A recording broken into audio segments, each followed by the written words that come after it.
monde, j'espère que vous allez bien. Aujourd'hui ça va être une vidéo un peu particulière dans le sens où je n'ai pas le livre entre les mains. Ça arrive souvent en ce moment, j'en suis désolée, mais ce sont des livres que j'ai lus étant plus jeune. Et du coup forcément, ma mémoire elle s'en souvient puisque je les ai beaucoup lus, mais je les ai plus avec moi ou je sais plus où est-ce qu'ils sont, ils sont dans les cartons que vous voyez derrière. Enfin, oui je sais, j'ai encore tout ça à ranger, je suis là depuis août, bref. Donc là je vais vous parler d'un livre qui s'appelle Antoine Blancpain, collégien.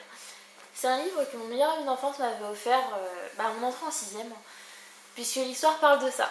Je sais, c'est encore un livre pour enfants. Si vous voulez pas regarder, je vous empêche pas, il y a plein de choix de ce côté-là. Ou alors en dessous si vous êtes sur tablette ou sur téléphone. Mais voilà, moi j'adore vraiment ce livre parce qu'il m'a permis de prendre un peu confiance en moi quand même à l'approche de la 6ème. Donc, de quoi ça parle? Ça parle d'un collégien, forcément, qui s'appelle Antoine Blancpain. Et donc il rentre en 6ème et se dit ouais, ça va être une nouvelle école. Excusez-moi, je vais me faire des copains, ça va être top et tout. Et en fait, ça se passe pas si bien que ça.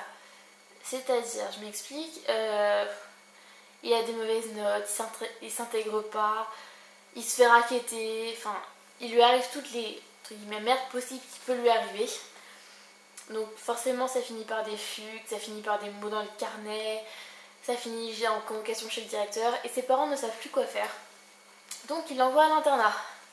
L'internat, personnellement, ça s'est très bien passé. J'ai aucun problème avec ça.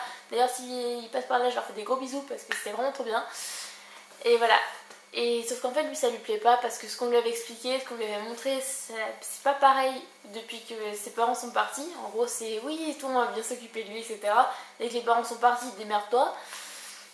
Donc ça non plus ça lui plaît pas. Et en fait ses parents vont tout faire pour qu'il ait quand même une année de 6ème convenable. Qu'il reste pas sans cours, qu'il reste pas sans rien faire. Parce que ça, je pense que c'est l'hantise de tous les parents. Excusez-moi, je baille un peu. C'est l'hantise de tous les parents en fait, que leurs enfants ne réussissent pas à l'école. Et ce livre le traduit aussi très bien. C'est, je pense, aussi un livre pour les parents du coup. Et en fait, pour eux c'est un peu une catastrophe parce que leur fils ne s'intègre nulle part.